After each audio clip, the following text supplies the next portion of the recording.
Good morning, everyone. Today we'll be starting with the second chapter of political science, that is federalism. Now, what is federalism? Federalism basically means that it is a system of government in which the power is divided between a central authority and various constituent units of the country. इसका मतलब है federalism अगर किसी country में federalism follow किया जा रहा है तो that means that country in that country the system of government is that powers in that country is divided between the central authority and the various constituent units of the country. Now, constituent units means that the powers have been shared between the central government and the various state governments that are elected in their particular state. So, in what does federalism means? Federalism means that it is a system of government in which the power is not lying in the hands of one form of government, rather it is being distributed between the central government and various state governments of that particular country. Now the next point, usually a federation has two levels of government. So it can be two, but it can be more than two also. Like in India, we have three levels of government. So in federalism, we have two or more than two levels of government. Now the third point, अब होता क्या है कि कैसे governments होती हैं. One is the government for the entire country. एक federalism में one form of government is that form of government which is for the entire country, जो सारी country पे rule करती है. Basically that government is the central government, or we can say the union government. One is the government for the entire country that is usually responsible for a few subjects of common national interest.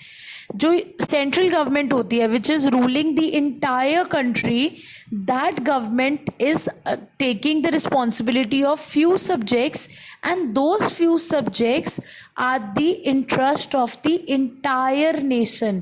That means in जो central government के under subjects आते हैं, जो central government के under powers आती हैं, वो उन चीज़ों के रिगार्डिंग होती है जिसमें सारी कंट्री के सिटीजन्स का नेशनल इंटरेस्ट के रिगार्डिंग होते हैं. वो subjects under the responsibility of the central government.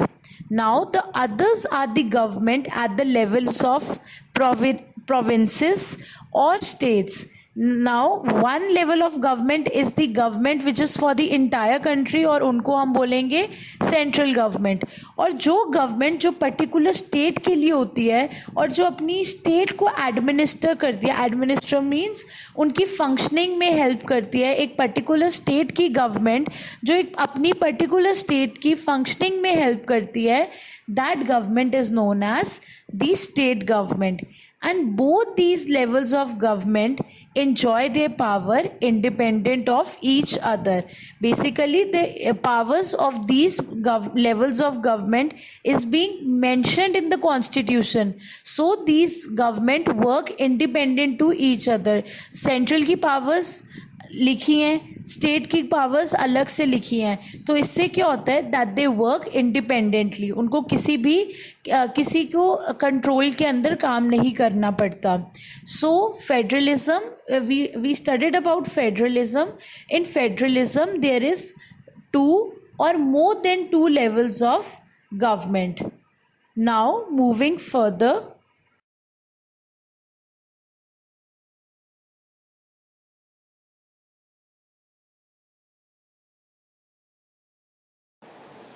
we'll discuss about the difference between federal form of government and the unitary form of government.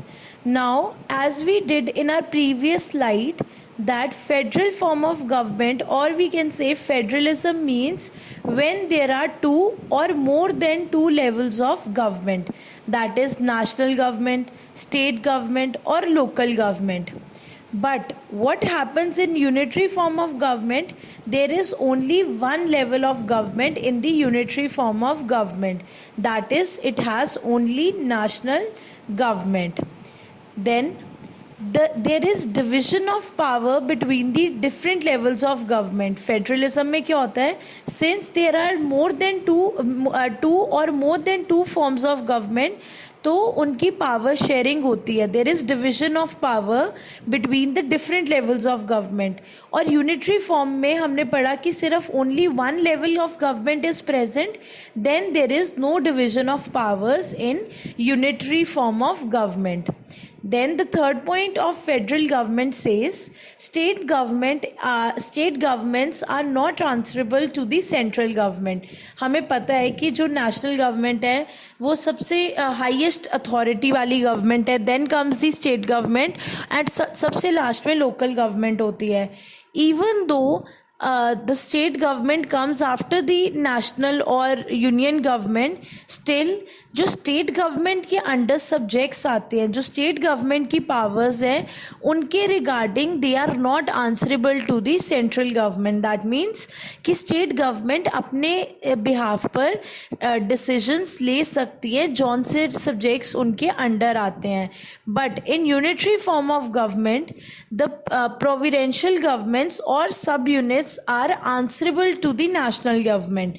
That means कि unitary form of government में जो national government के under कोई भी अगर सब units और कोई भी अगर इन केस कभी स्टेट गवर्नमेंट हो भी जाए, अगर वो स्टेट गवर्नमेंट है या कोई सब यूनिट्स हैं, they have to be answerable to the national government. क्योंकि यूनिटरी फॉर्म ऑफ गवर्नमेंट में national government has the supreme powers. Okay. Then jurisdiction of government, central or state cannot be changed unilaterally. Jurisdiction means area of control. कोई भी federal government में कोई भी decision unilaterally नहीं लिया जा सकता. यूनिलेटरली मीन्स कि कोई भी गवर्नमेंट सिंगल हैंडेडली डिसीजन नहीं ले सकती. अगर कोई भी डिसीजन लेना है तो central and state has to stick together, और जो मेजॉरिटी डिसीजन होगा वही डिसीजन को माना जाएगा. That means no single government in federal form of government can take the decisions single handedly. Whereas in unitary form of government मैंने बताया कि सेंट्रल गवर्नमेंट के पास ही सारी पावर्स होती हैं, तो central government can make any change, grant powers and take them back from the sub units. That means unitary form of government में सिर्फ central government has the powers. तो जो भी उनके अंडर सब यूनिट्स आते हैं वो उनको पावर्स दे भी सकती है. They can grant powers to the sub units as well as कभी भी वो उनसे वो पावर्स दोबारा से वापस भी ले सकती है. ठीक है.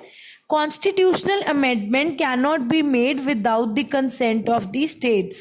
फेडरल गवर्नमेंट में अगर कोई भी अमेंडमेंट लेकर आनी है कॉन्स्टिट्यूशन में, अमेंडमेंट मीन्स चेंज लेकर आना है, then the central government and the state government both will, उन दोनों फॉर्म्स ऑफ गवर्नमेंट का क्या चाहिए होगा? कंसेंट. कंसेंट मतलब एग्री, कि वो एग्री करते हैं, एग्रीमेंट चाहिए होगा, but from both the central as well as the state government. But unitary form of government में कोई भी अगर कॉन्स्टिट्यूशन में चेंज लेकर आना है तो वो किसकी कौन लेकर आ सकते हैं? Only the central government. Then the last point of federal form of government says, जो जहाँ पर फेडरल गवर्नमेंट होती है वहाँ पर courts, that is high courts और supreme courts, safeguards and interpret the constitution. That means federal form of government में courts के पास राइट होती है to take the decisions to in order to safeguard and interpret the constitution. And मतलब कभी भी उनको लगता है कि if somebody has not followed the constitution तो उनको क्या पनिशमेंट मिलेगी, that will be decided by the courts. But in unitary form of government सारी पावर्स सिर्फ सेंट्रल गवर्नमेंट के पास होती हैं. Not even the courts have the powers to take the decision, मतलब कोई जजमेंट पास नहीं कर सकते court in case of unitary form of government. So courts do not have powers to safeguard the constitution in unitary form of government. This difference is very important. Kindly go through this difference carefully.